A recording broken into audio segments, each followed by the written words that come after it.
Hello, everyone. I hope you can hear me. Okay, great. So last time we talked about hashed files and how we can use hash functions to hash keys and file records into buckets.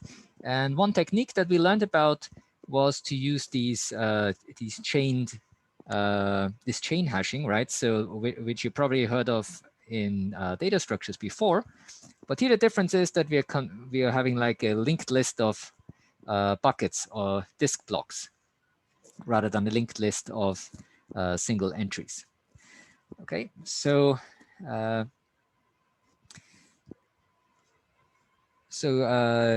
let's talk a bit more about hash functions in general and these and how they're used for hashing records to files.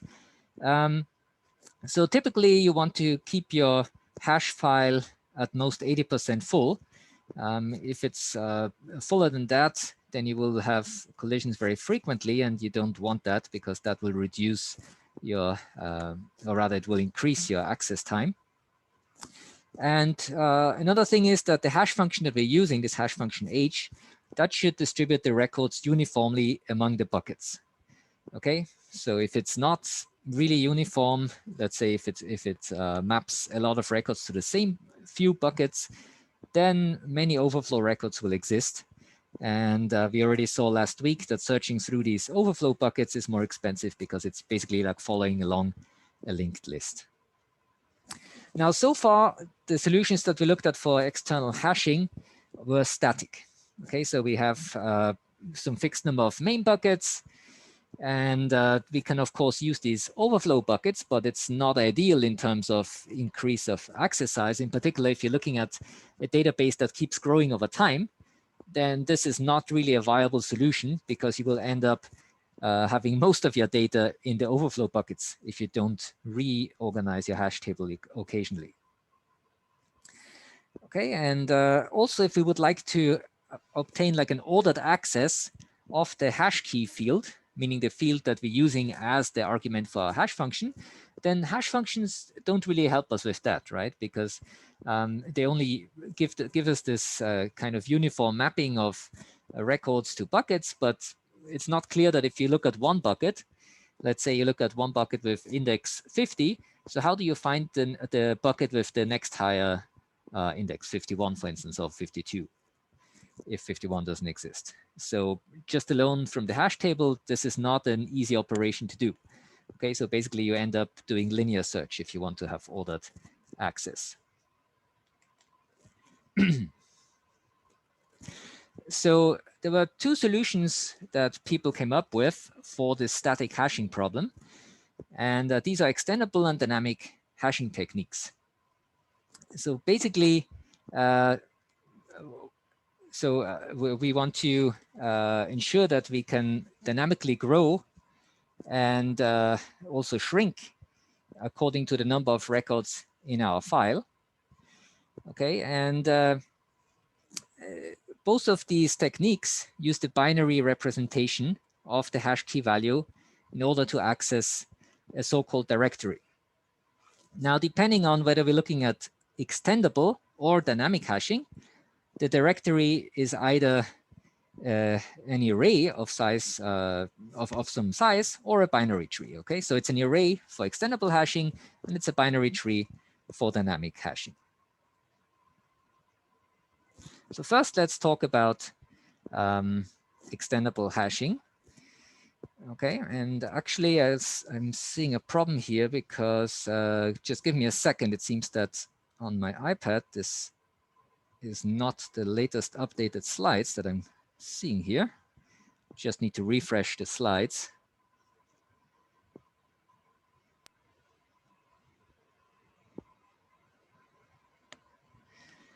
Somehow this is not synchronized.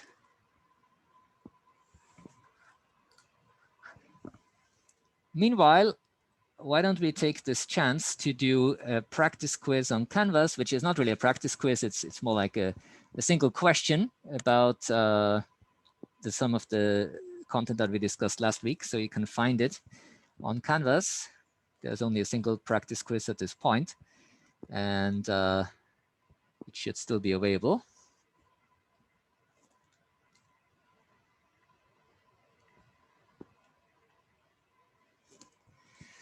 And I will try to update these slides on my iPad here.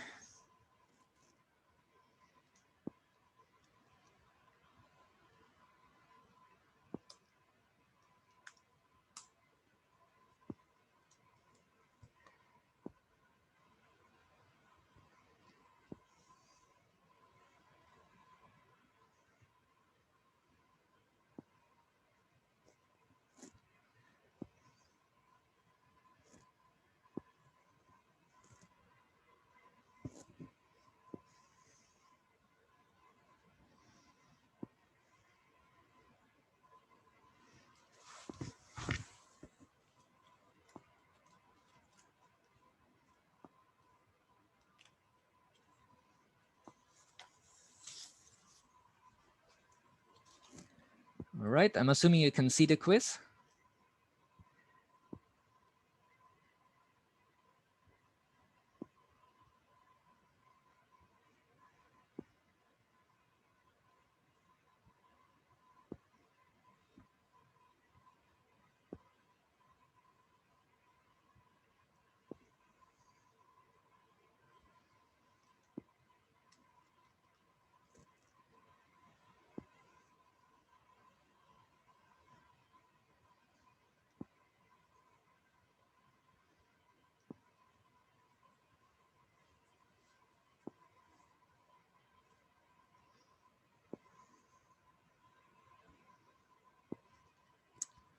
All right, so I managed to refresh the slides. Okay, let me just check in on Canvas if you could see the quiz.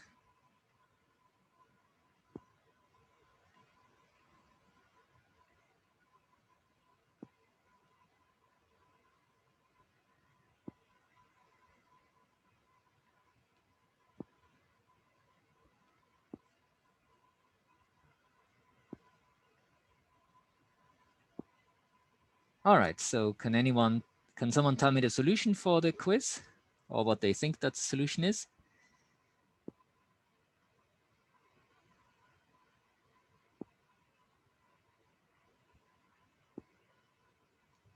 Exactly, so it's 7, right? And why is it 7?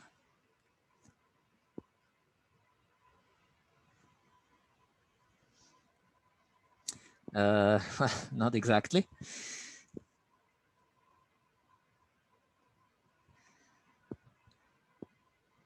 Yeah, so we're looking at the binary search, right? So basically that's what this line of questioning is. And yeah, so all right, let me reshare my screen here with the new set of slides. Okay, good. All right, so I just mentioned to you that there are these two schemes, extendable and dynamic hashing, and they take care of the static nature of the that we have when we do chaining. Okay, so they allow for more how should we say, on-demand growth of the hash data structures. So let's start by talking about extendable hashing first. So I already mentioned that extendable hashing maintains a directory, which is an array of 2 to the d many bucket addresses. Okay, so each entry of your array has one address to some disk block, which we again call bucket in this case. And this d here is a parameter that we call the global depth of the directory. You can already imagine probably that this d is going to increase or shrink depending on the number of records that we want to store here.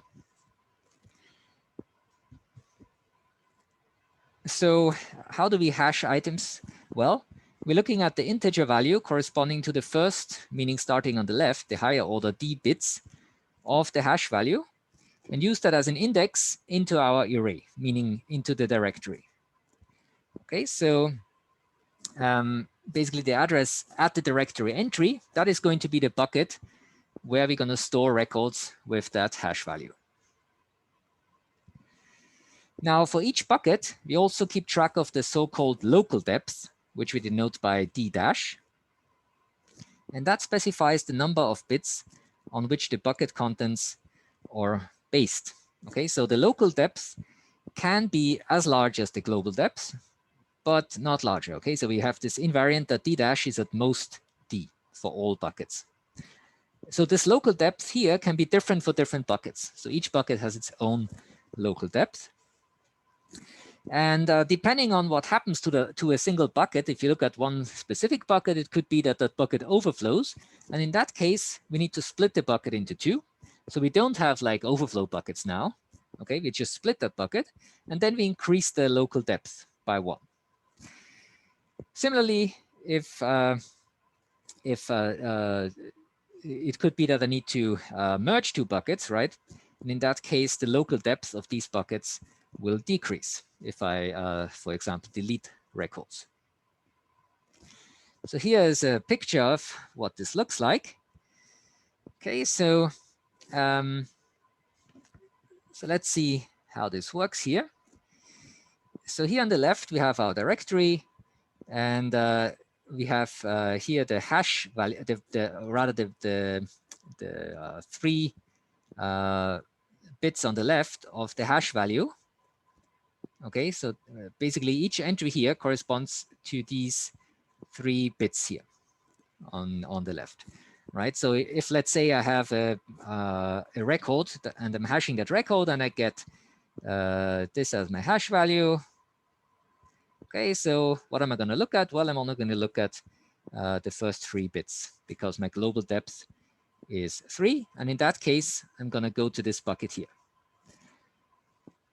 All right, so this bucket contains a block address, or you could think of it as like a bucket index, right? So it points to some bucket, in this case, this bucket here. Okay. And, oh, sorry, actually not this bucket here. I'm following the wrong arrow. This bucket here. Okay. And this bucket actually has a local depth of D dash equals 2. Okay, so what does that mean? Well, it means that this bucket is for records whose hash values start with 10. So I'm not looking at 101. I'm just looking at 10. So obviously, if for this record, this is still true, right? So this record is still in this bucket because, of course, it starts with 10. Okay, so since the local depth is not larger than the global depth, this always makes sense. And so there's a direct question to me. Yeah, I'm not sure I understand the question, but you could try to rephrase it and also send it to everyone so everyone can benefit from the question.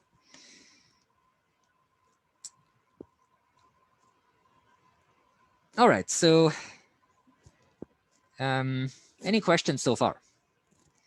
How this works between the directory and the buckets here?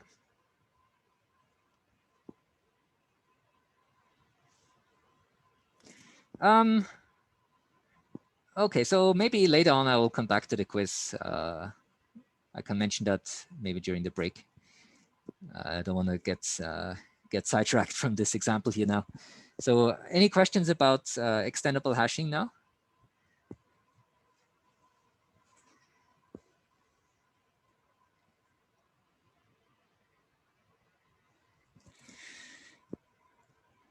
All right, so maybe we'll look at it a bit more in detail.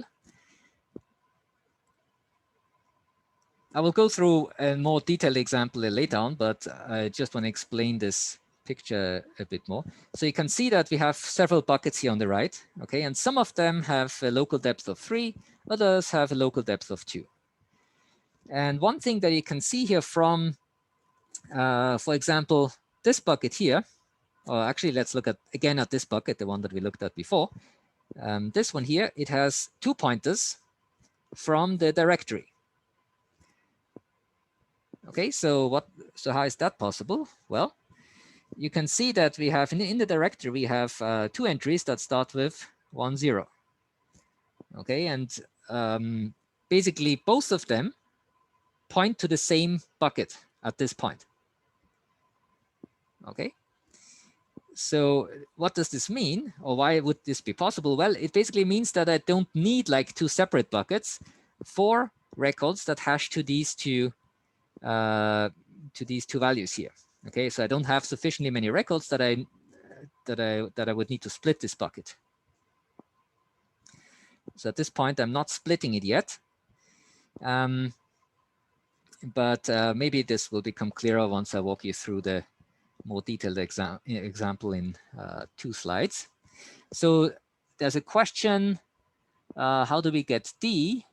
So D is the global depth, right? So this D here is set to 3. And initially, you can think of D as, as being 1, right?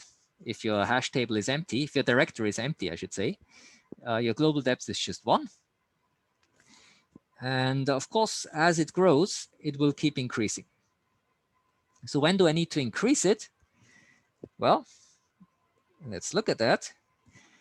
So if I have a bucket that has a local depth d dash equals to d, meaning the local depth of that bucket is the same as the global depth, and this bucket overflows, meaning I'm hashing too many records to that bucket, then I need to increase d to d plus 1, okay? Because I need to maintain the invariant that no local depth is greater than the global depth.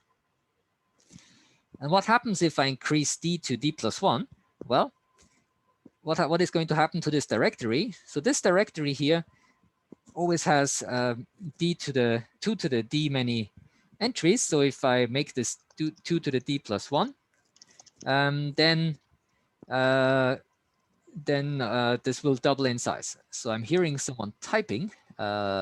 Maybe let me just briefly click on mute all.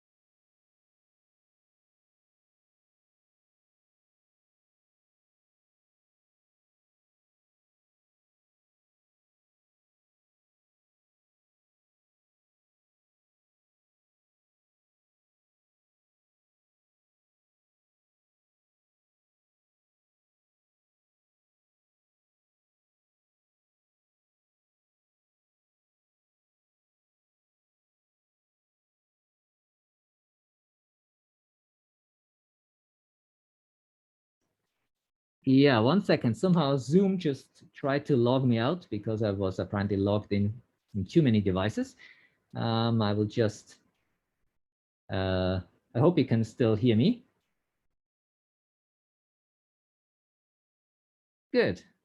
Okay, so now I've explored the limit of number of devices that Zoom can apparently support from the same person. So apparently that limit is 2 and not 3. Anyway, let's just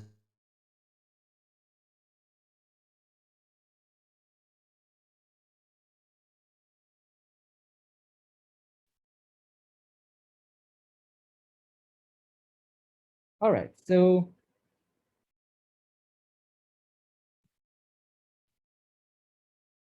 we said that the directory size may double, right? If, oh, now there's a microphone problem. Oh, okay.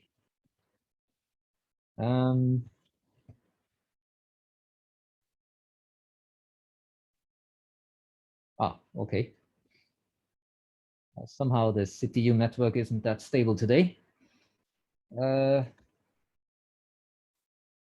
there's a question in the chat. So the bucket is based on the directory. So, well,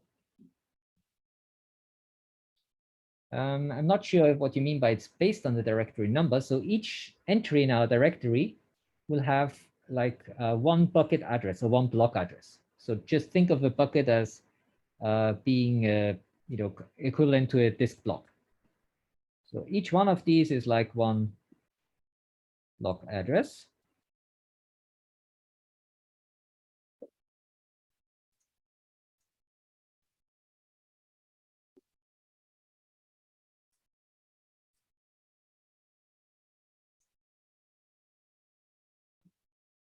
All right. So these are just, that's why conceptually we can think of these as being pointers to these.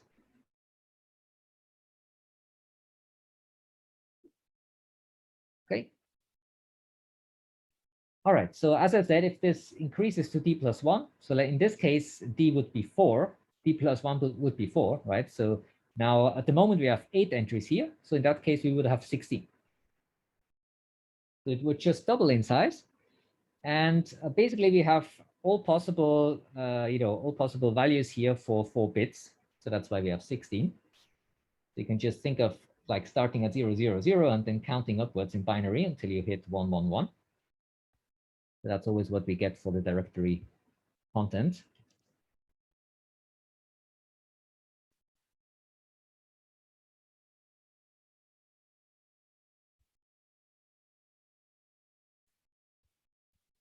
And when do we shrink? Well, if all buckets have local depths strictly less than a global depth. Okay, so again, coming back to this example here, if all of these buckets here on the right had a global depth of 2 or even less of 1, sorry, a local depth of 2 or 1, then in that case, I could reduce my directory size to 4, right? So it would be 2 to the 2 instead of 2 to the 3, because now D would be 2.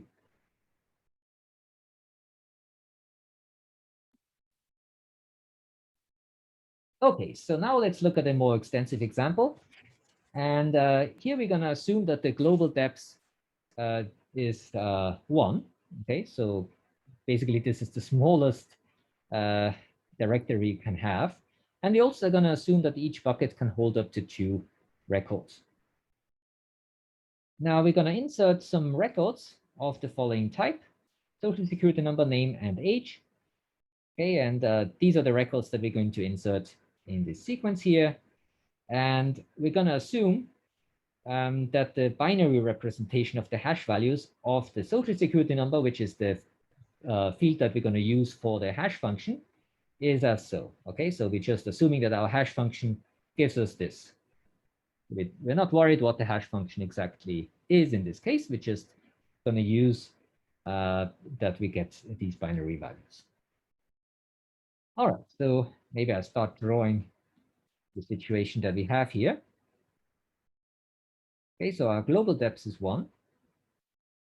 So our directory contains exactly 2 entries, 2 pointers. And since our global depth is 1, we're only looking at a single bit. So we have 0 and we have 1. Okay, and that also means, so let's say initially this is empty completely, and let's say we just have a single bucket at this point.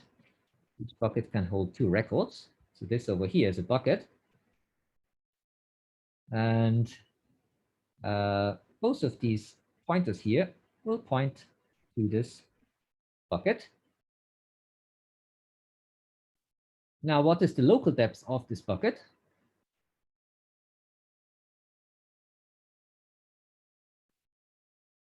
Well, so first of all, the local depth can't be larger than the global depth, and the global depth is 1.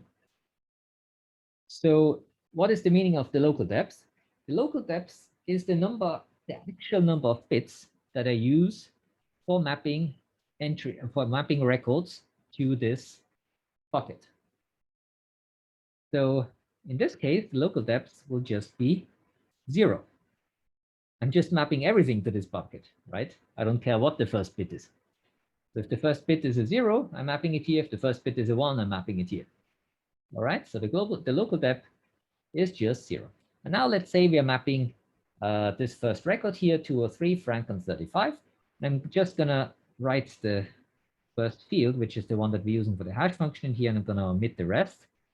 Okay, so this is the first entry in our bucket, and then We're mapping the second one, so this is 334. So far, so good. Okay, and now when we map the third one, so this will be this record here, 734. So this has a hash value of 1100, so it will correspond to this directory entry. And it again, of course, goes to this bucket because it's the only bucket we have. And this bucket is full. Okay, so what do we need to do? Well, we need to split this bucket into two. So let's do that. Let's increase the local depth of the bucket. Increase it to 1.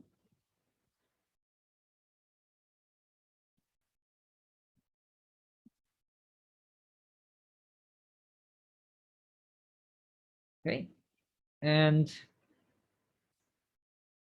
what I will need to do now is I will need to also remove this arrow here, because this will need to point now to the second bucket. Okay, so we split this bucket into two, so we still have one bucket here, but now we have another bucket underneath. Both of these buckets have a local depth of 1, so this one also has d dash equals to 1. And now we need to, so currently we only hash these 3 first records here. So which records are going to be in this bucket and which ones are going to be in the second bucket? Well, the local depth is 1. That means we're looking at the very first bit. Okay. So what's the very first bit of the first record? Well, it's 0. So it will go to this directory entry, which points to this bucket here. Okay, so this entry stays in here. Now for the second and the third records, the first bit is 1. Both of these are indexed or mapped to the first directory, sorry, for the second, starting from the top, directory entry. So we end up in this bucket here.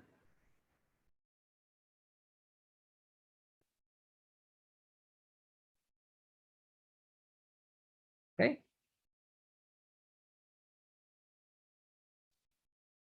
All right. So now we've split this bucket locally into 2 buckets. And this was kind of a cheap operation because we didn't really need to change anything in the directory. We only had to change this arrow from pointing to this bucket here to pointing to this bucket. So let's continue this example. So we already finished these first 3 records here. So now we're looking at the fourth one. So 234. So 234 has a hash value of 1010. Okay, so again, we end up in this directory entry here because the first bit is 1. And now, again, we are in this bucket here, but this bucket is full. So what do?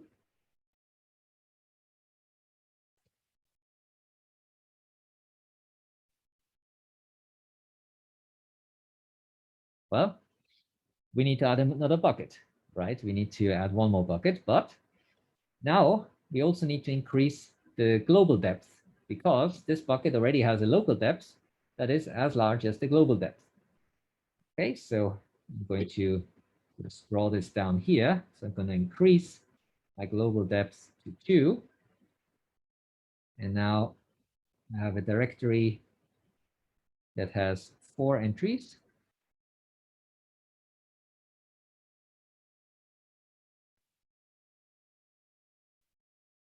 Zero, zero, zero, 1, 1, 0, and 1, 1. And I'm not changing anything. So, well, actually, let me just copy down the buckets that we have.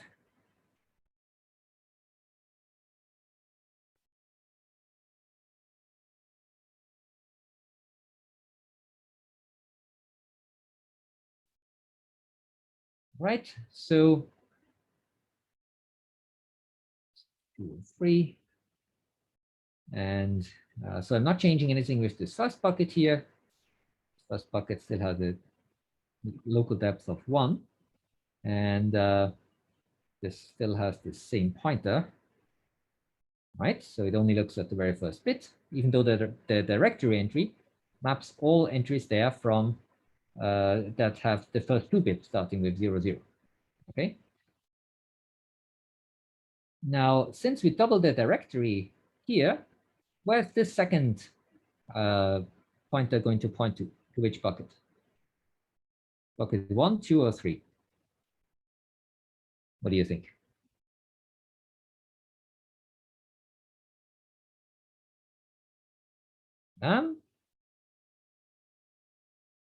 So this bucket here corresponds to the one so it has a local depth of 1. So I'm only looking at the very first bit, right? So it will all the entries that are starting with a 0, okay? And therefore, this will also point here, okay?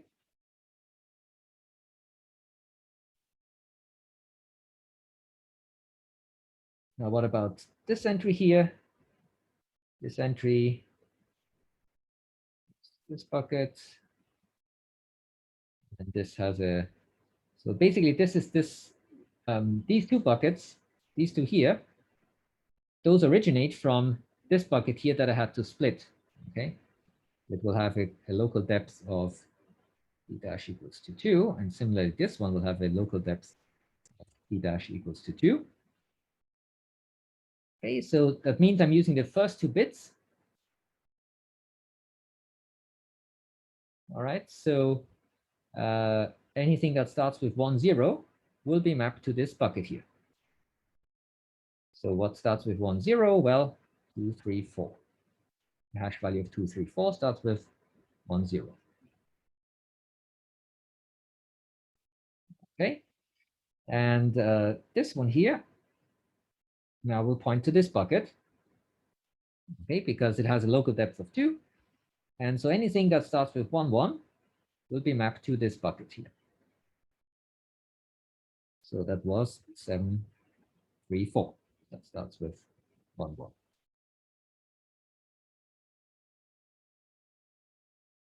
Okay, and now we took care of this 4th record.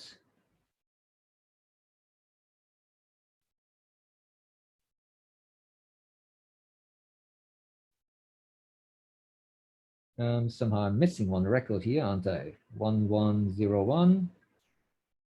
So 334 is 1101, so that should go of course also to this one.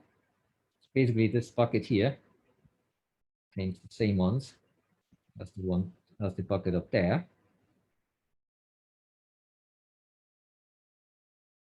All right.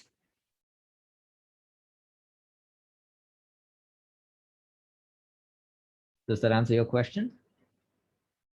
So there's one question why there are 2 pointers to this bucket here. So the reason is that the local depth is 1, meaning I'm only looking at the first bit. Okay, so the first bit, which will be 0 of all entries, are mapped to this bucket. So if I look at my directory, in my directory, the global depth is 2. So I'm looking at the first 2 bits. But, so since I have a bucket here that has a local depth of 1, which is less than the global depth, I need to map multiple entries to that same bucket.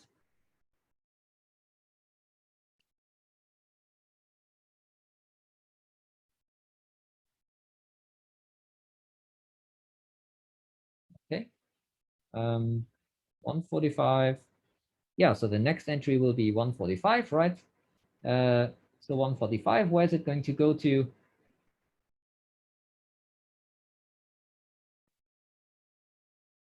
The hash value is 0, 1.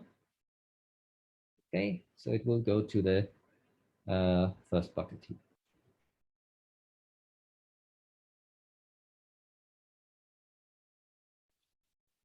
And now we're done with this example.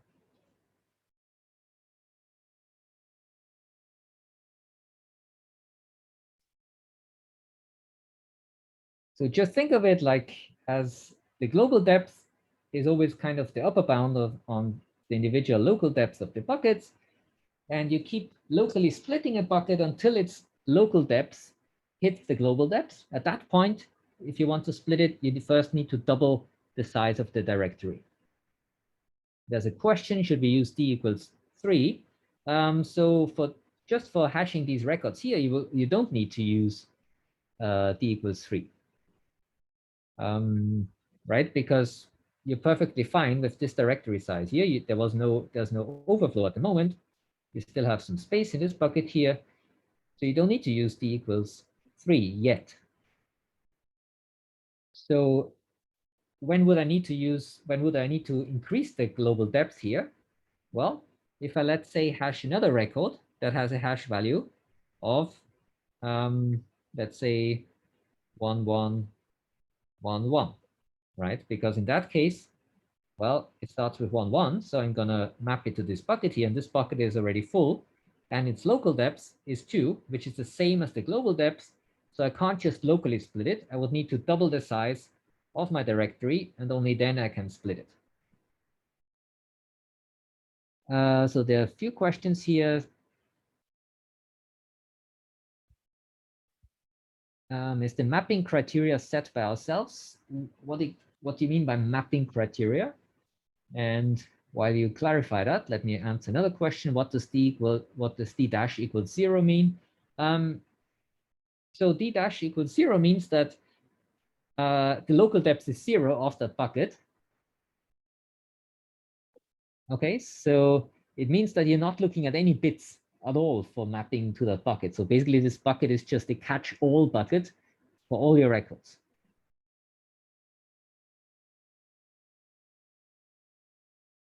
That's right. So 0, 0, and 0, 1 point to the same bucket, because this bucket here, what's the meaning of this bucket? This is the bucket for all records starting with what? Someone help me? With 0, right? Okay, I'm only looking at one bit because the local depth is 1. Okay, so since this is the definition of this bucket here, which directory entries need to point to these buckets? Well, all those that start with a 0. So in this case, these first two. Okay, so that's why both of these pointers have to point to this same bucket.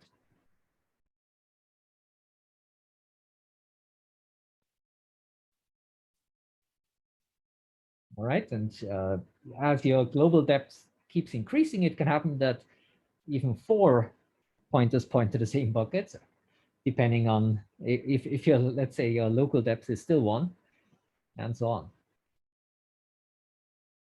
on.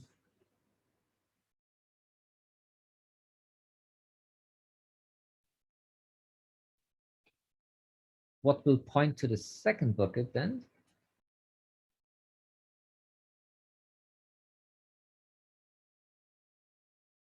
You mean what will go into this bucket? So this bucket has a local depth of d dash equals 2. So meaning it looks at the first 2 bits, okay, of the hash value, which is the same as the global depth, which is also 2. Okay, so the first 2 bits. So only the entries that start with a hash value of 1, 0, those will be mapped to this second bucket. And there's a question, could I ask if d dash less equals d is okay? Yes, that's the invariant, right? So if you go back 2 slides, we always want to have this invariant that d dash is less or equals than d, right? So the local depth must always be less or equals than the global depth.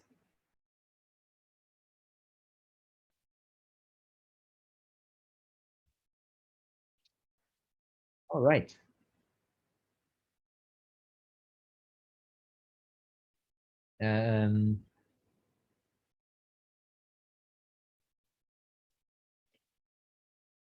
Well, so I'm not choosing arbitrary values here for this local depth, right? So it needs to match what you're pointing to from the directory. Okay. So we'll choose it. Yeah, sure, as long as that is satisfied. So the amount of buckets that you need will depend on, so if you look at how we started this example, we assumed like this whole thing is empty, right? And then we started filling it up by hashing these records. And that forced us to split some buckets and then also to double the directory at some point and split some more buckets and so on. Okay. So that's the nice thing about this extendable hashing is that it grows with your data. So you don't need to fix the size in advance. Instead, it will just, organically grow as your data size increases. And if your data size shrinks, then it will also then we will reduce the number of buckets, right? So some buckets will merge. But there's no fixed size here because the directory can double and it can also half if necessary.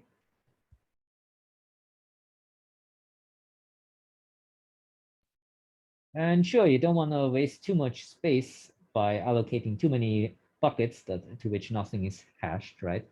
So that's one advantage of having a dynamic hashing scheme like extendable hashing. Okay, so let's now move on to dynamic hashing, which is very similar. So the main difference is that it maintains a tree-structured directory with two types of nodes. And we have internal nodes that have two pointers, a left pointer that corresponds to the 0-bit, again in the hash address, and a right pointer that corresponds to the 1-bit.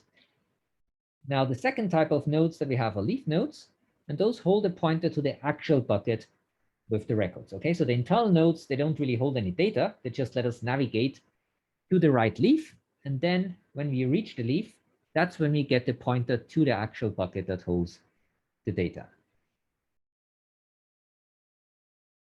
So there's a question in the chat. So we sometimes try a different number of buckets.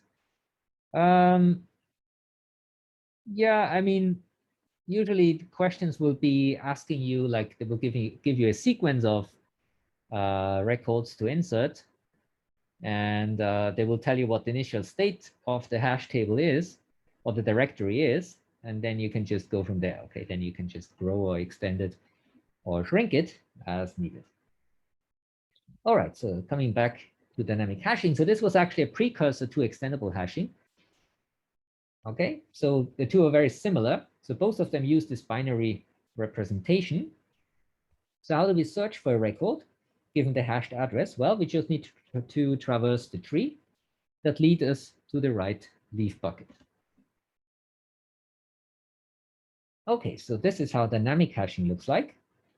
So these oval-shaped nodes over here, those are the internal nodes. So those don't give us any pointers to data, whereas these rectangular-shaped nodes here, those are the leaf nodes. So they will point to the data file, to the buckets that actually hold our data. All right, so now you can see up here at the very top, we have a bucket for records whose hash values start with 000. And where does that come from? Well, that's because if I start at the root of this tree, I need to go along. So if you remember, each internal node has two pointers. One stands for 0-bit and one stands for 1-bit. So if I have a hash value of 000, I will need to first follow the 0. And in the second step, I again will need to follow the 0 pointer. And in the third step, I'll also follow the 0 pointer.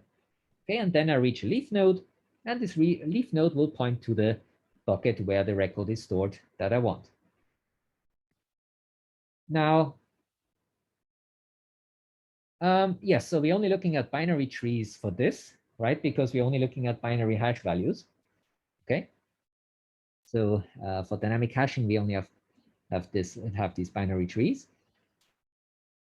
So we can think of this in a similar way as for extendable hashing. So what is our global depth here? In a sense, it is the longest distance of a leaf to the root.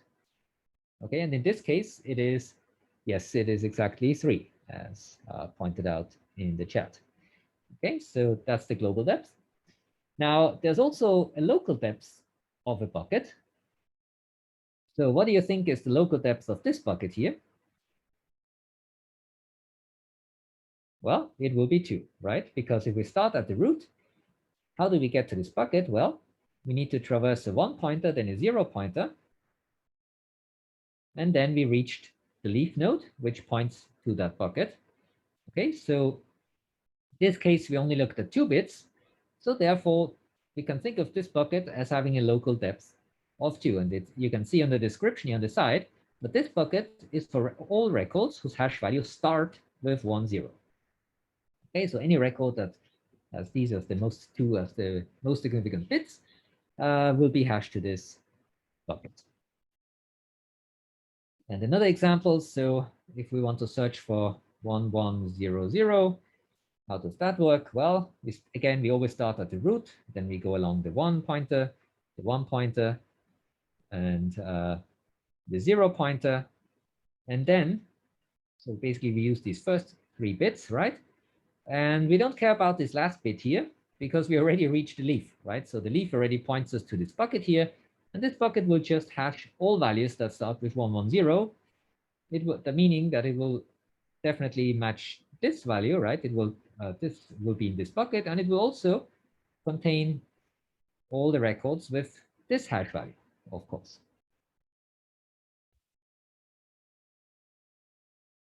Right, so now let's suppose the bucket for 110, this one here, is full, and we try to add 1101. Okay, so we already have some entries in here. So how are we going to do that? Well, let's take a look. Okay, so it's actually very easy in this case. So we just need to add a new internal node, which again needs to have 2 pointers, 1 0 pointer, and which points to 1 bucket,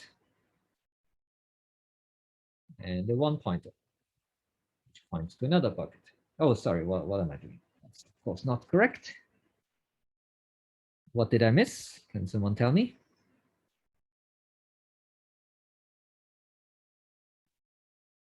Exactly, the leaf buckets. Easy to forget about those. And we're already a bit over time, but let me just finish this example here. Okay, so I have my leaf nodes here. All right, and these leaf nodes, they will just point to the corresponding bits.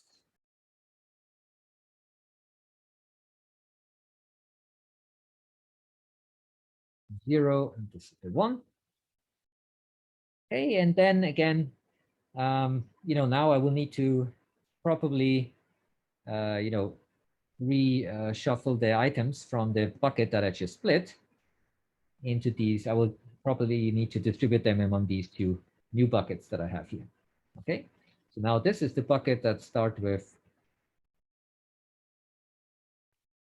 for items that start with 1100, and this one will be for the ones that start with 1101. All right, so yes, the size of the buckets, we're assuming that each bucket corresponds to a disk block, and the disk block size is fixed as soon as you format your disk. Okay, so that's why we can't just increase the size of a bucket.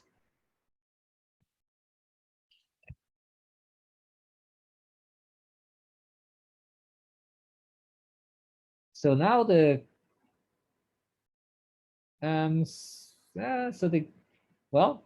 it's actually 4, right? Because the local depth depends on how many bits we use to decide whether to hash something into this bucket. And as we say here, all the records that being hashed in here start with 1100, so 4 bits. And similarly here, also 4 bits. And now, of course, we've increased the global depth of this dynamic hashing scheme by 1, right? Because now suddenly we have a path of length 4 to the leaf nodes. Okay, but the point is dynamic hashing doesn't really have like an explicit global depth or local depth. It's just implicit in the tree structure. Okay, I'm just telling you these this about the global depths and local depths because it corresponds to what we learned about extendable hashing. All right. But in principle, you don't keep track of D and D dash for dynamic hashing. It's already there in your tree. All right. So D and D dash only are really explicitly written out for extendable hashing. Okay, so I've 5 minutes over time. Maybe we'll take a 5-minute break and then we'll continue.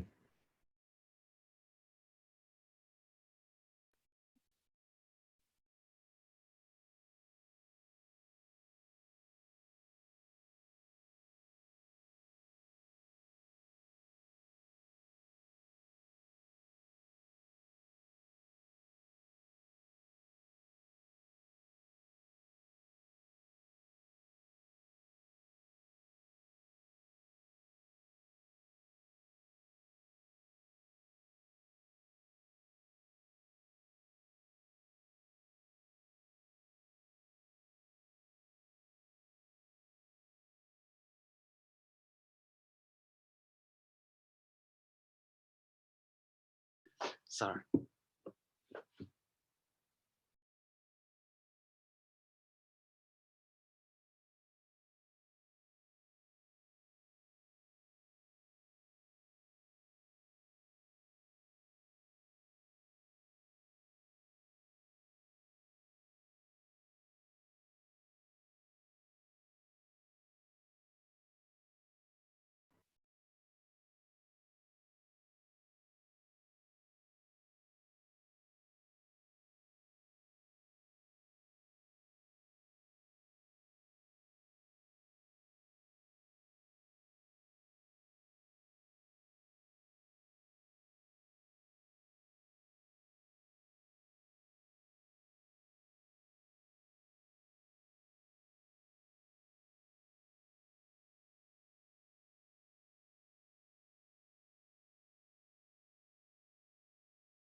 All right, so let's continue after a somewhat shorter break.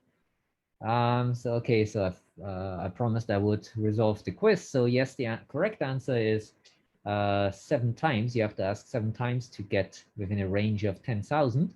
And why is it 7 times? Well, initially, what's the range that you're looking at? Well, it's 1 million, right? That's the total range.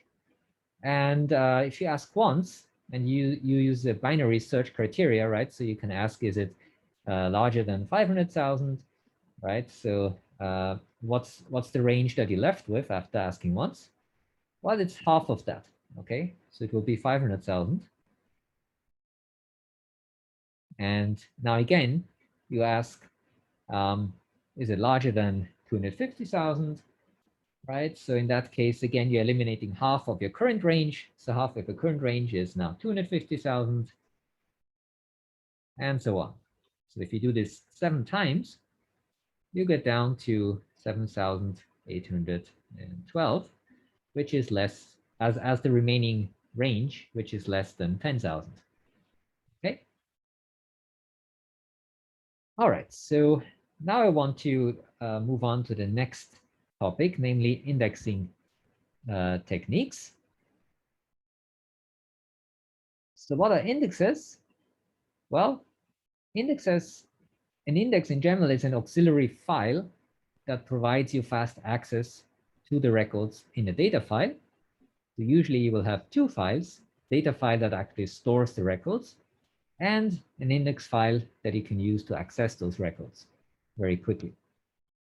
And here we assume that a file already exists with our records and some primary storage organization, such as, it could be an ordered file or a hashed file like we just learned about, or it could be an unordered file. So if we don't have an index, how can we search for something? Well, if you have an ordered file, we can do binary search. That's what we talked about last week. But if it's an unordered file, or if we're searching according to some field that is not the one that is used for ordering, then we will need to use sequential, meaning linear search, which isn't that great. So what's an index in more detail? An index is just an ordered sequence of index entries. We have these pairs consisting of the field value, which is usually some key field that we're looking at, and a pointer to a record or to a block address. Okay, so oh, I think that refers to the quiz in the chat. I was just wondering, where does this formula come from? And of course, it's not some arbitrary sequence. It's an ordered sequence, right? So it's ordered by this field value here. And this pointer here, that will give us a way to access the record, or maybe multiple records, for this field value.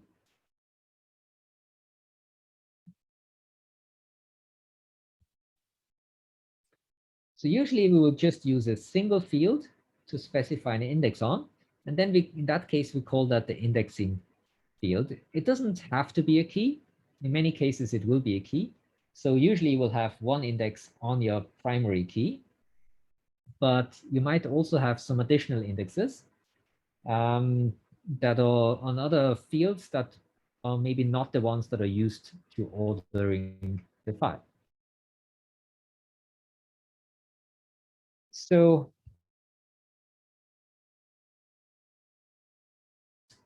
than a data file, because the index entries are much smaller. So it doesn't really matter. It doesn't really matter how large the records are that we have, because each index entry will only consist of this field value, whatever it is, and a pointer to the record. Okay, so we usually only have this as the cost of each entry for the index. And I already mentioned to you last time that the biggest delay when retrieving some records or some data is the disk retrieval time. So reading the index from the disk is much faster than reading the data or all the records files from disk, right? Because we need to deal with fewer disk blocks, as we mentioned up here. Once we have retrieved the data from the hard disk to the main memory, then we don't really need to worry so much about how long it takes to actually search for records in those in the content of the disk blocks, because in comparison, that is extremely fast. So once things are in the main memory, then we can just assume that they take 0 time in our context.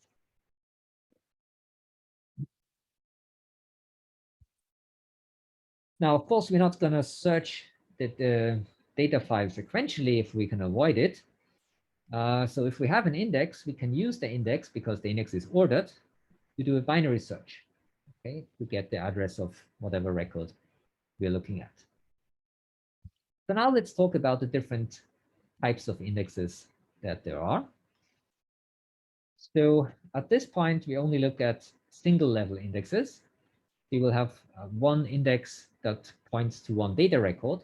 Later on, we will see some multi-level indexes where you have an index that can point to some other index and so on. And usually these are organized in search trees. So the primary index is defined on the ordering key field of an ordered file of records. And there are other types of indexes. For example, when we look at non-key fields, we can also define an index on that.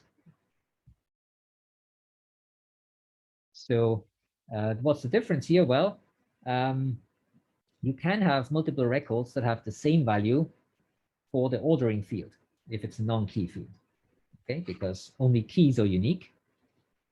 And in that case, we call the index a clustering index, and the data file is called a clustering file. So from this here, we can see that we can have at most one primary index, but we might have, right, because why can we only have one primary index? And we can also have, or rather, let me put it that way, we can have at most one primary index or one cluster index, but not both. Why can't I have both?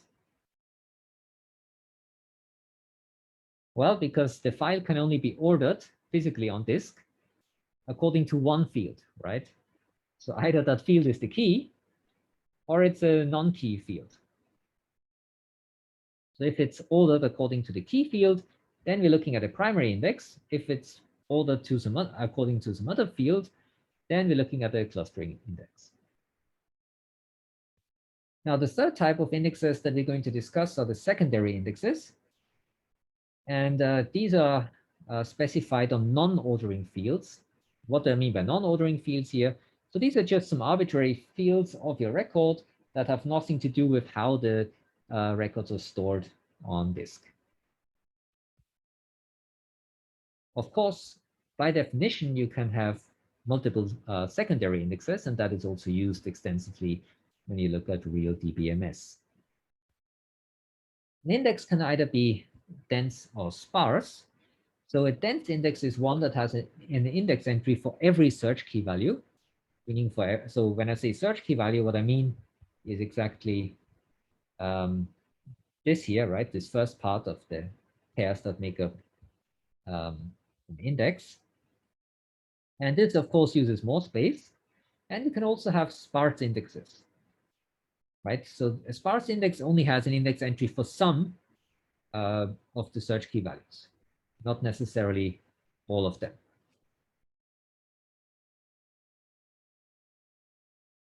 All right, so let's start our discussion here by looking at the primary indexes. As I mentioned, these are defined on an ordered data file.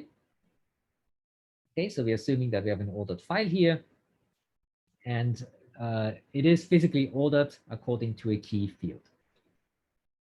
Just to remind you what a key field is, so it's a non-repeating value attribute.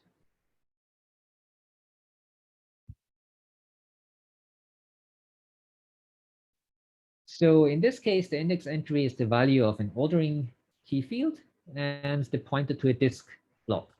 Okay, so note that for different indexes, this pointer can either be a record pointer or a disk block pointer. So in this case, for the primary index, it's a block pointer. And we have one index entry for each block in the data file. Now, since we don't have an index entry for each record in our data file, this primary index is by definition a sparse index, which means that the number of index entries that I have may be much smaller than the number of records. So it really depends on how many records I can store in a single block. And the way it's defined is that the index entry I will have the key field value for the first record of the ith block of the file. And this first record is called the block anchor, just because it's it's the first one that shows up in the block.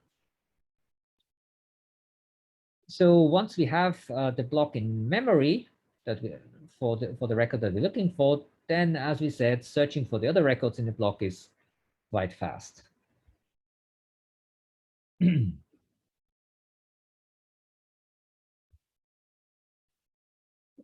Of course, if we do a binary search on the index file, then that is better than doing a sequential search, but it's also much better than doing a binary search on the data file. Because the index file is usually much smaller than the data file. And therefore, also the binary search will be much faster. So why is it much smaller? Well, there are multiple reasons. First one is that there are fewer index entries than there are records in the data file.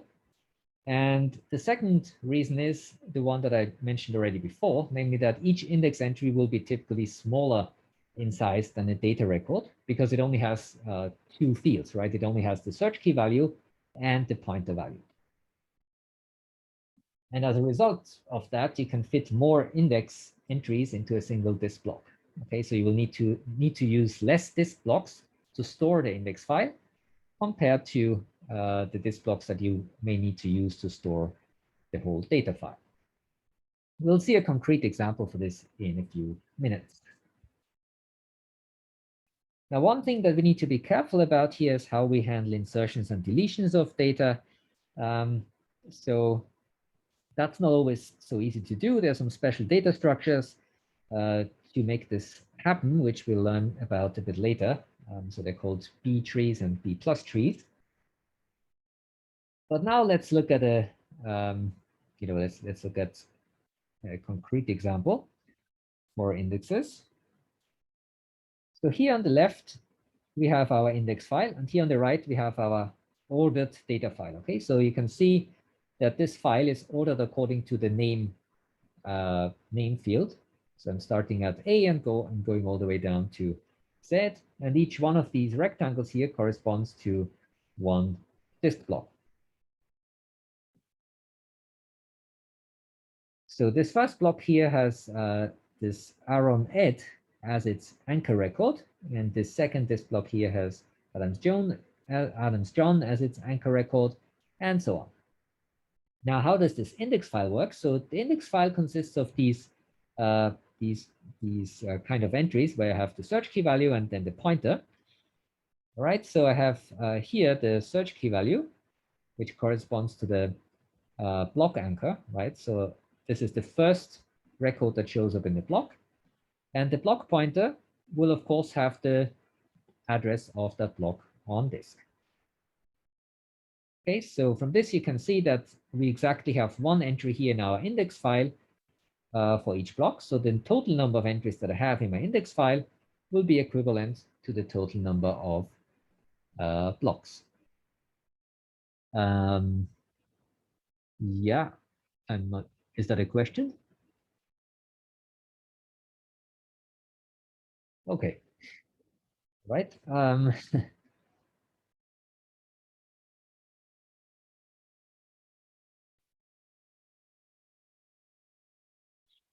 Now, why did I mention that insertion and deletions are difficult? Well, if you look at this, if we try to insert a record in its correct position in the data file, we must not only move the records to make space for the new record, right? Because we still need to ensure that this ordering here holds, but it also will change some index entries. Okay, so since moving records will change the anchor records of some blocks. And there's some ways around this. So for example, we can use an unordered overflow, some overflow blocks, right, where we keep inserted records, and we just use a linked list of such overflow records. And occasionally we just kind of reorganize the file. So we don't like do an expensive reshuffling of shifting around records every time we insert something, but we only do this when some threshold is reached.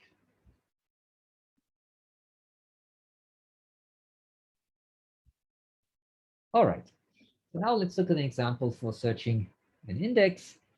So let's say we want to store these employee records from the employee database with these fields here, and we're assuming that the file is ordered by the social security number.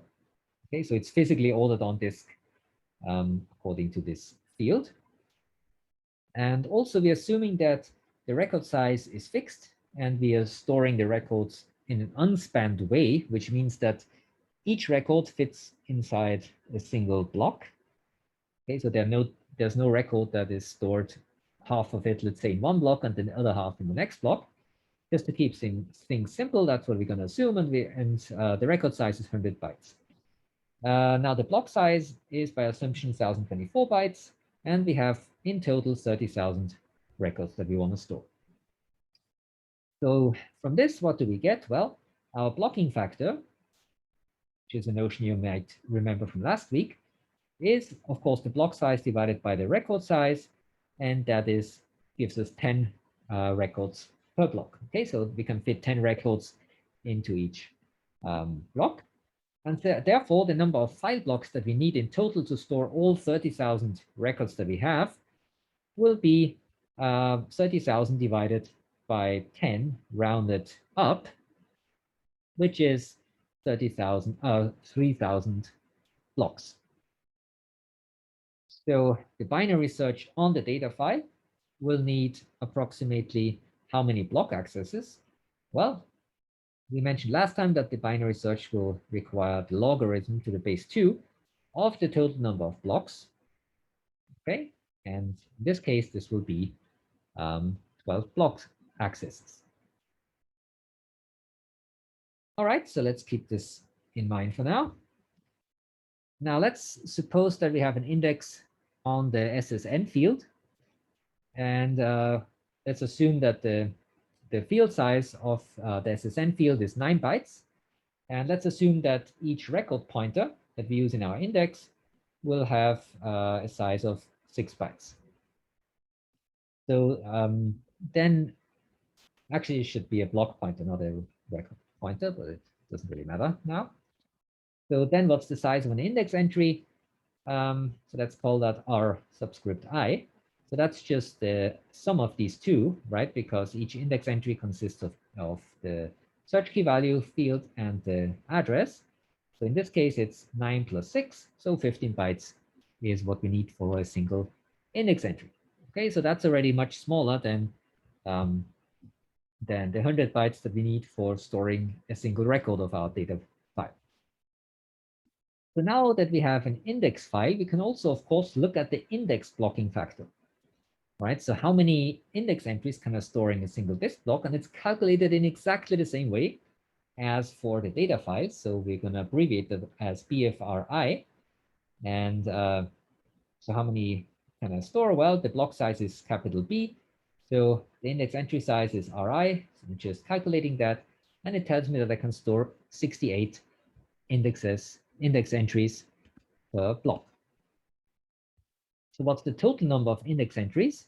Well, from the way we define the primary index, we know that it's exactly the equivalent to the number of blocks, because we have, we always point to the anchor record of each block. Okay, so therefore we have 3,000 index entries. And now, how many block accesses am I going to need if I want to do a binary search on the index file?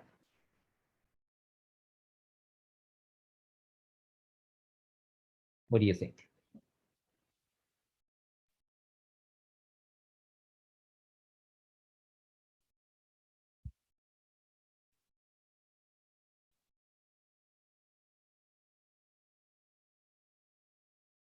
Not really. So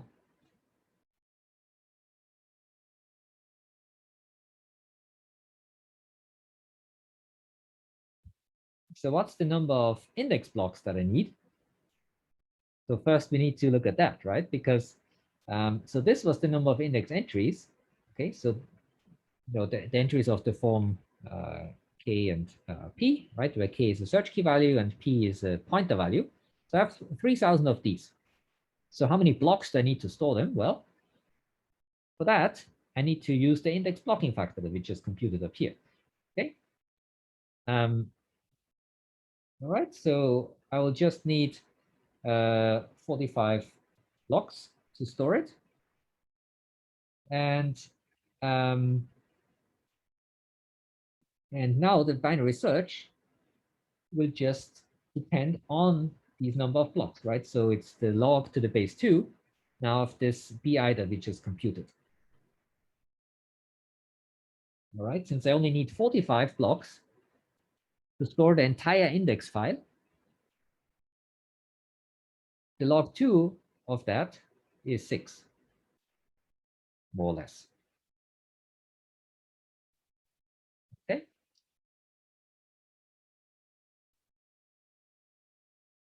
Of course, you need to round up, but yeah.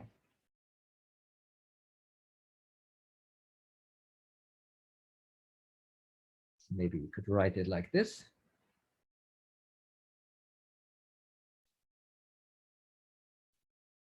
You mean this here, this 3,000? Oh, okay, let's go back to the previous slide. So in the previous slide, we said that the number of file blocks that we need is 3,000, right? So if you look back to the example here, so that's the number of blocks that I need to store all these records, right? So this total number of blocks that I have here. I'm assuming that that's basically 3,000. Okay, and now the number of index blocks, meaning these kind of blocks here, so I only have 45 of these. Okay.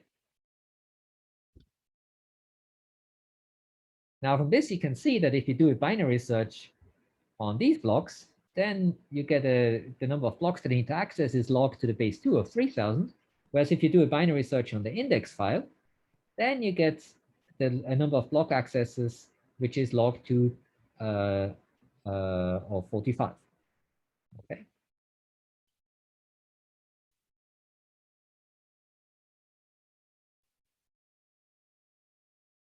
Now to get the required record, we actually need 7 block accesses. So once we have, so why am I saying 6 plus 1?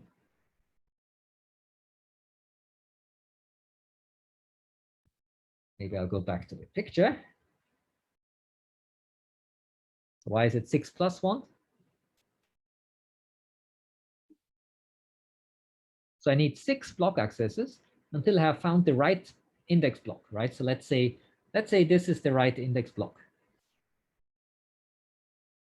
Okay, so I spent 6 block accesses to find this right index block that I want. Well, what do I want to find? Well, I want to find the data record. Okay, so this index block just gives me the address of that block of the. So now let's say this was the entry that I was looking for. Okay, so I will just follow this pointer here to this block address. And now, of course, I still need to read this block where the record is actually stored. So that's why I have 6 plus 1. Okay, so this plus 1 comes from the fact that I still need to read the data file.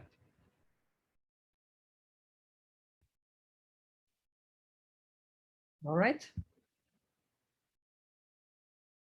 And of course, we're not looking at the time that it takes you to search through the block once it is in the main memory, because that's negligible compared to the time that these block accesses take. Does that make sense? Any questions about this example?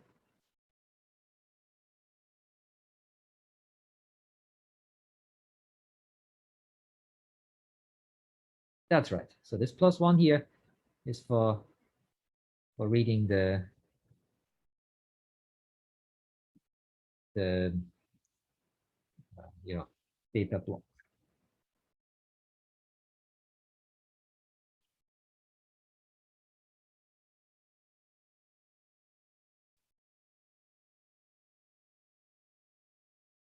Okay, so then let's move on to clustering indexes.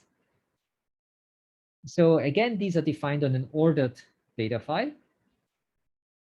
Okay, that assumes that the data file is ordered on a non-key field, meaning you might have repeating values. So that's the difference to the primary index, right? So now we're not assuming that all key fields are different. All search field values are different.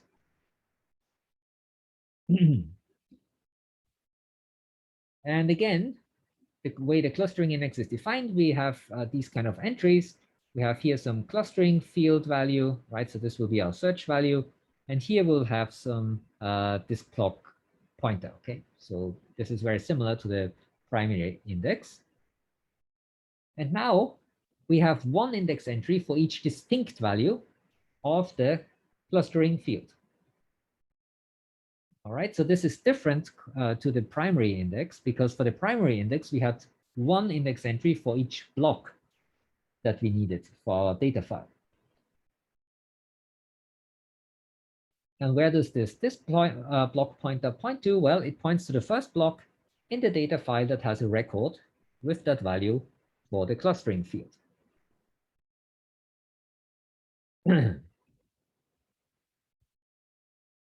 So this is actually also a sparse index, because we only have one index entry for each distinct value of the field.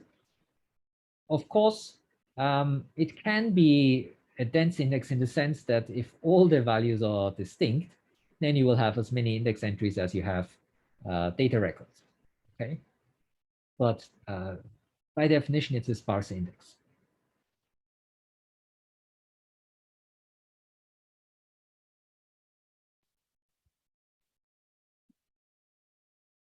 So here we have an example for a clustering index.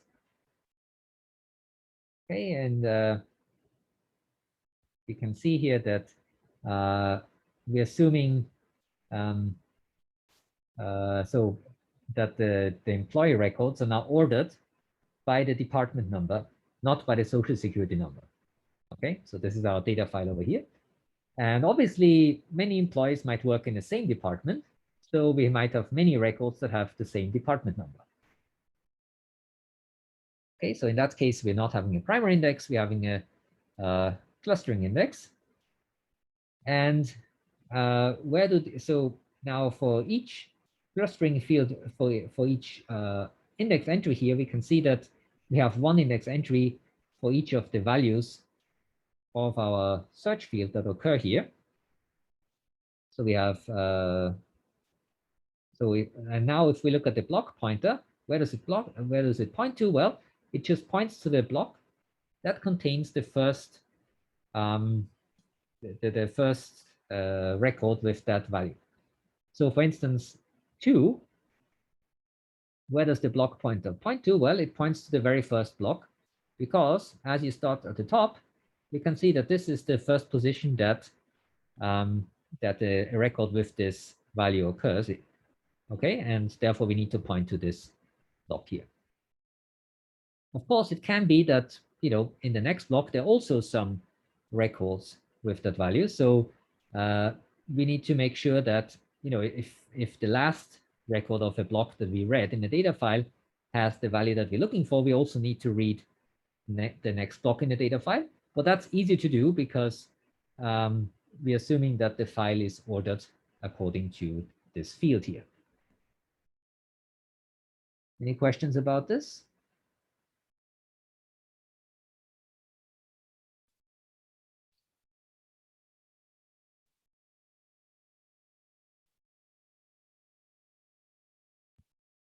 Now, since the data file is ordered, we again might have an overflow problem, and possible solutions are to either use overflow pointers, right? So you can just,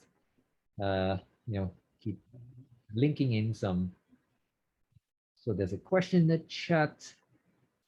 So basically, let me just finish this. So you can just create new blocks and then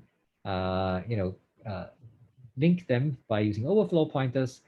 Or there's a different solution that I will show on the next slide. So you can actually reserve blocks for each distinct value of the clustering field. So let me go back. So there's a question could ask why can there be another department number in the same bucket? So I mean, because the way we store the file, right? So in this storage organization here, we just order the file according to the department number.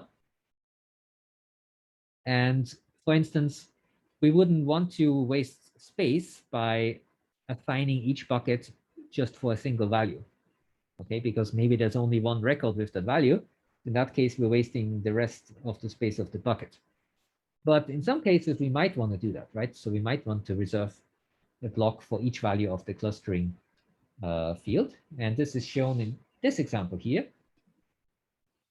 Okay, so here we see an example where each block holds only records that have the same value in the clustering field value. Okay, so this block up here only holds values with department number 1, this one with department number 2, this one with 3, and so on. You can see here that we have some extra pointers here, some block pointers in each block of the data file. So what do we do with these? Well, for this block here, the one that stores all the records with department number 3, we were running out of space, so our block pointer will point to the next block where we continue, right? So we just create a new disk block, and then here we continue storing records with department number 3. That makes sense? Any questions about this?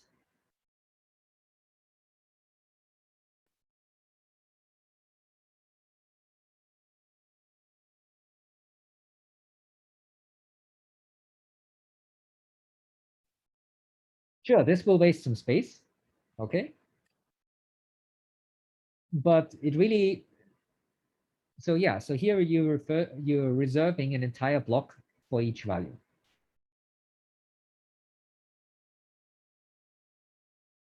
Okay, so that can make sense if you know that that you will have that each value will occur with some minimum frequency.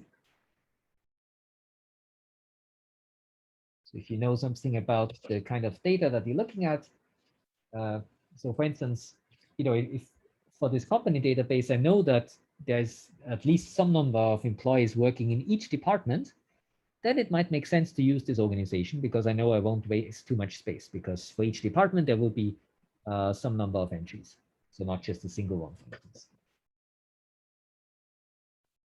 All right, so let's move on to secondary indexes. So a secondary index provides a secondary means of accessing a data file. And of course, we already assume that there is some primary access, such as, for instance, a primary index for that file. Now, the nice thing about the secondary index is that it may be created on a field that is, for instance, a candidate key, so not a primary key, and therefore has a unique value for every record, or it can also be created on a non-key field that has duplicate values.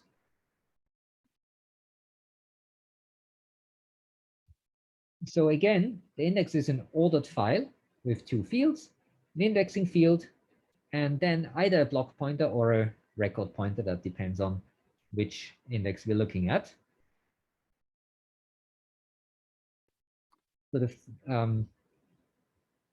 the first field will usually have the same data type as some non-ordering field of the data file. Okay, we call that the indexing field. And the second field is, as I said, either a block pointer or a record pointer. So note that I'm only saying that the index is ordered. We're not necessarily assuming that the data file is ordered according to the indexing field. So if the data file is ordered according to the indexing field, then we're either looking at the primary index or at the clustering index, not at a secondary index. So it's quite common to create many secondary indexes for the same data file. And each one gives you an additional way of accessing that file based on some specific field, which can make a lot of sense if you have queries that concern different fields.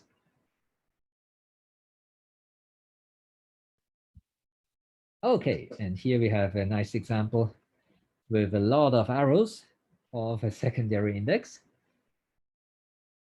Okay, and I'm not, I guess that's not a question. Okay.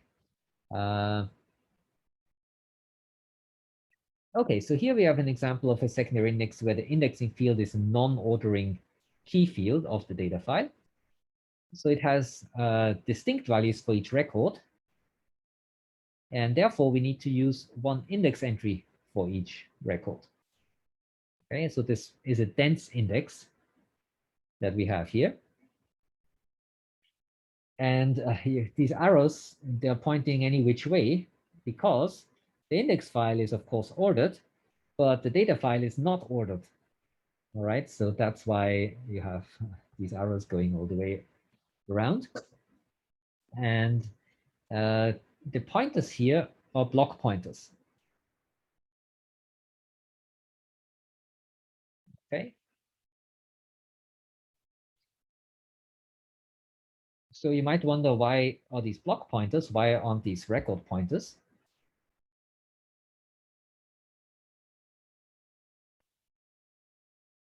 Does it matter? Why? I mean, do we gain anything by making these record pointers?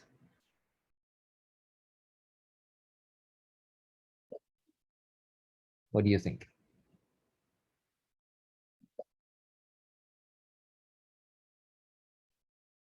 Well, the answer is that we actually wouldn't gain that much, right? Because if I know I need to load that block into memory, I'm already paying for the disk access of that block.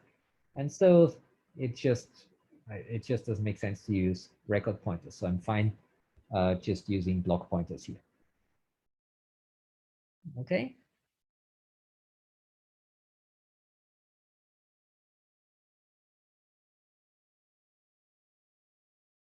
Yeah, I mean, you might be able to speed up the search a little bit, but not much, right? Because you don't get around the block access time, the disk access time. Now let's look at another example for a secondary index. Sorry, there's a question. Why does some data files don't? So this whole thing here is the data file. Okay, so this data file here consists of multiple blocks. So each one of these is a disk block, and each one of these rows here is a record.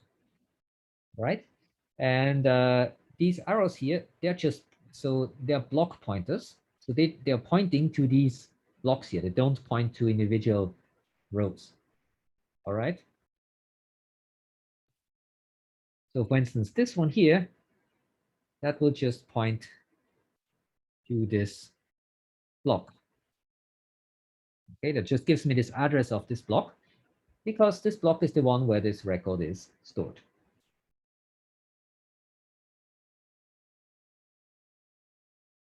All right. But it's a good question because this brings us to the next example. So here we have an example of a secondary index on a non-key, non-ordering field of a data file. It's neither a key, and the data file is also not ordered according to this field. And this means that numerous records may have the same value for the indexing field.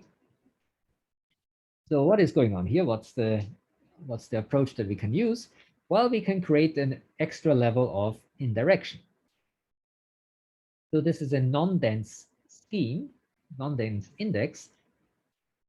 It looks like a maze, I agree.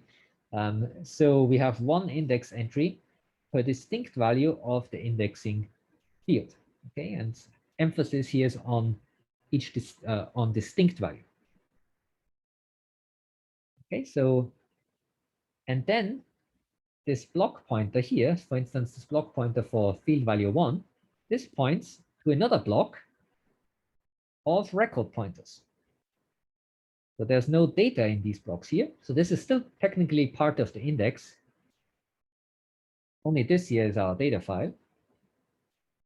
And this block here, this block now has one pointer for each record with a field value 1.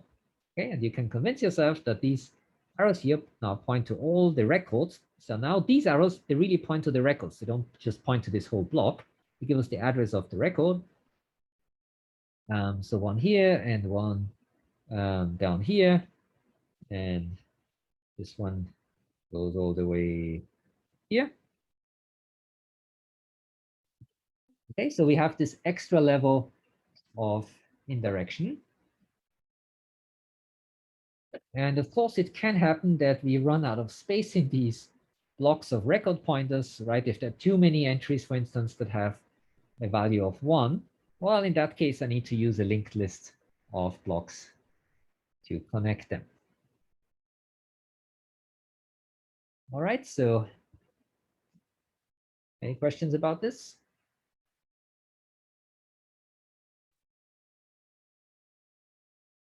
So these are two ways for using a secondary index. So this was the way where we don't have a key field, right? So it's a non-key field. And here we're assuming that it is a key field, right? So all of these values here were distinct.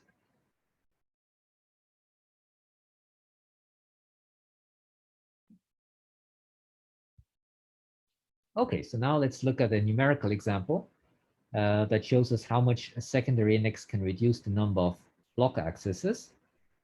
So let's suppose that the record size is fixed, and again, as before, we're assuming that records are stored unspanned, and each record has a size of 100 bytes. The block size is 1024 bytes, just like before. And the number of records is 30,000. Again, just like in the previous example when we looked at indexes. Now, what is the blocking factor? Well, the blocking factor is 10 records per block. And the number of file blocks that we need is just 30,000 divided by the blocking factor, which is 10. So we need 3,000 blocks. So we already computed that before. And let's say we want to search for a record with a specific value for the secondary key. And let's assume the secondary key has a length, the field has a length of 9 bytes. Now, if we don't have a secondary index, then what can we do? Well, we need to do a linear search on the data file, right? Because the data file is not ordered according to this attribute, this field that we're searching on. And since we have 3,000 blocks in total, on the linear search time will be on average half of that. So it will be 1,500 block accesses on average. Now let's suppose we construct a secondary index on a non-ordering key field of the data file. Okay. So each index entry will have the size as follows. So on the previous slide, where is it? So we said we want to search for a record with a specific value for a secondary key, right? So we have 9 bytes. Okay, so we have 9 bytes are required for the search value, search key value, and then we have 6 bytes for the pointer. Okay, so in total we have 15 bytes, and our index blocking factor will be the 1024 divided, which is the block size, divided by 15, which is the size of an index entry. Okay, and rounded down, this will be 68 index entries per block. And in a dense index, the total number of index entries will be exactly the same as the number of records, right? So we have 30,000 records, so we also have 30,000 index entries, okay? And therefore, the number of index entry blocks that we have will be 30,000 divided by the index blocking factor, so 30,000 by 68, which is 442 blocks that we need to store the entire index file. Now, this is what we get for our secondary index that we constructed. And what is the binary search performance going to be? Well, we're taking the log of the to the base 2 of 442. So this will be 9 block accesses. All right. So of course, we need to, so, this is again just to get to the right index block, but then we need this extra read to actually read the data record. So in total, we have 10 block accesses. And if we compare this to the average linear search cost, then there's a huge difference, right? So we just on the previous slide, we looked at how many blocks we will access if we linearly search through the data file, and we said it's 1,500. Okay, so 1,500 versus 10, that's a huge difference. It's more than a factor of 100. Now, if the data file records were ordered and we didn't have an index, okay, so let's forget about all indexes. Let's just assume that the data file records are ordered with respect to this non-ordering key field that we're looking at. Then we could just do a binary search directly on the data file. And what's that? Well, again, it's the log to the base 2, but now of 30,000. Okay, so it's 12 block accesses.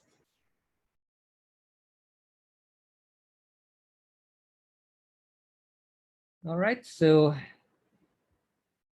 here are the various properties of the index types. And you can see that depending on whether the indexing field is a key or a non-key, we are either using a primary index or a clustering index if the if the file is ordered according to the index field, right? And if it's not ordered according to the file that we use, according to the field that we're using for our index, then we always have a secondary index. There's only a difference here depending on whether the field is a key or a non-key. So we can get 4 different types of indices.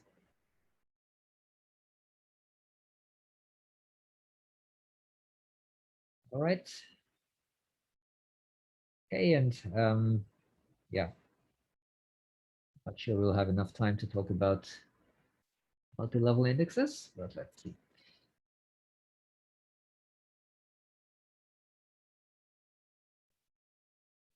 And here you can see how many index entries you need, right? So for primary indexes, we said that we need 1 index entry for each block in a data file. And this gives us a non-dense index. And we can use these block anchor records, right? Because we always use the first record in each block. And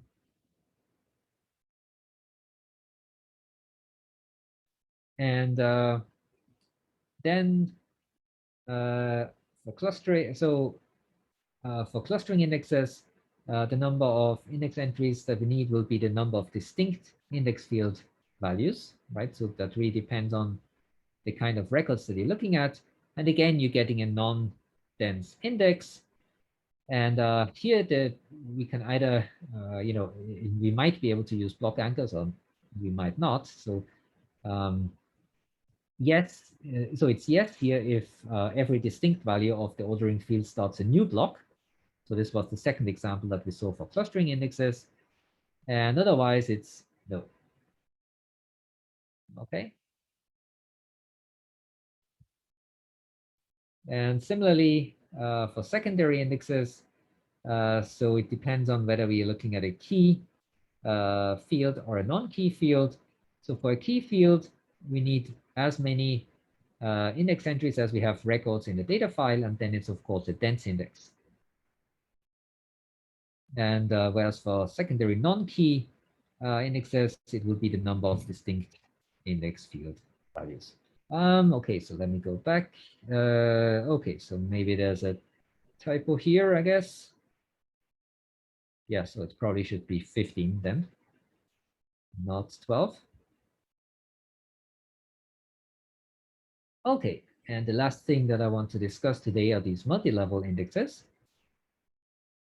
So since a single level index is an ordered file, we can actually create another primary index to the index itself, right? So nobody stops us from creating another index for the index.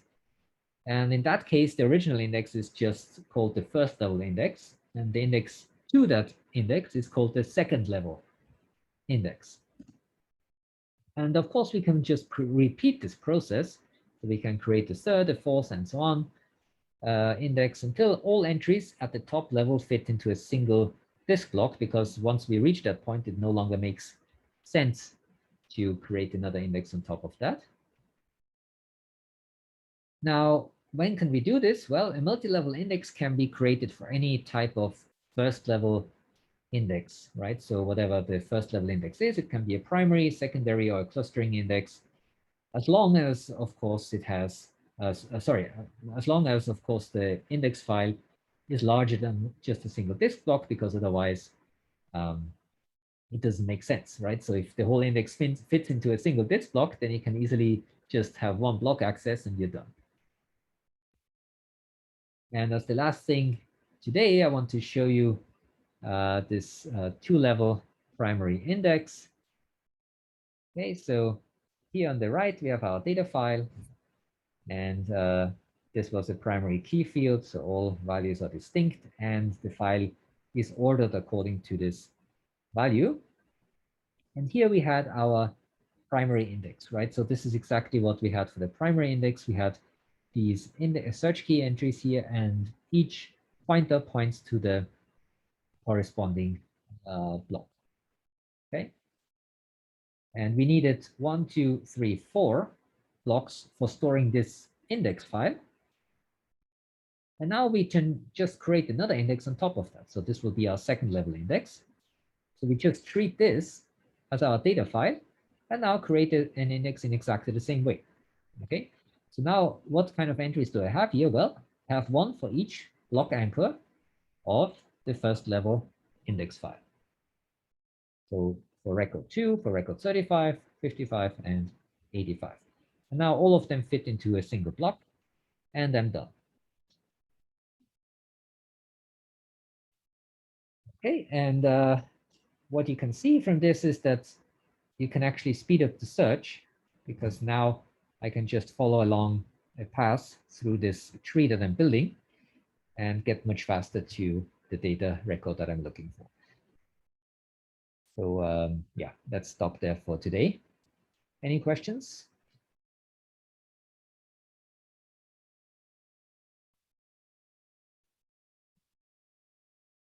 Sure, let's go back. 19.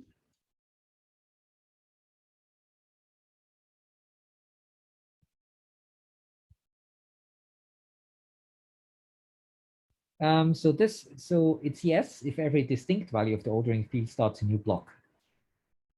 Okay, otherwise it's a no.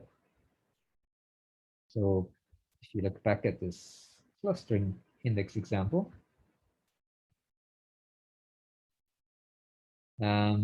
so here, this is an example where every distinct value of the ordering field starts a new block. Okay, but this is one where it does not.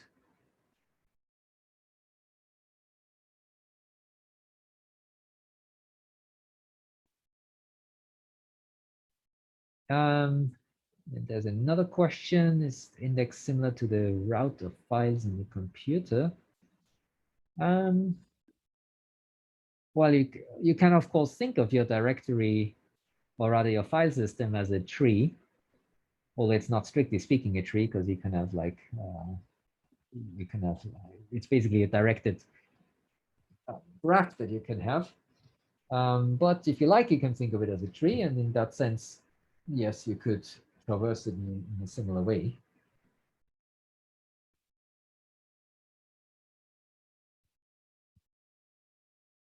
Any other questions?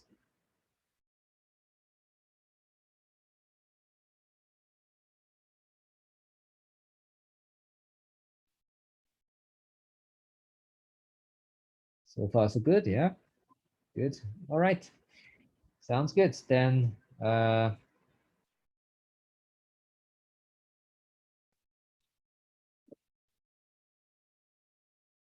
office hours start in like 5 minutes. And if you have more questions, feel free to come to them. Otherwise, I'll see you next week. And yeah, so the more indexes you have, the faster you can search. That's true. Of course, they require more space and possibly some overhead in maintaining them.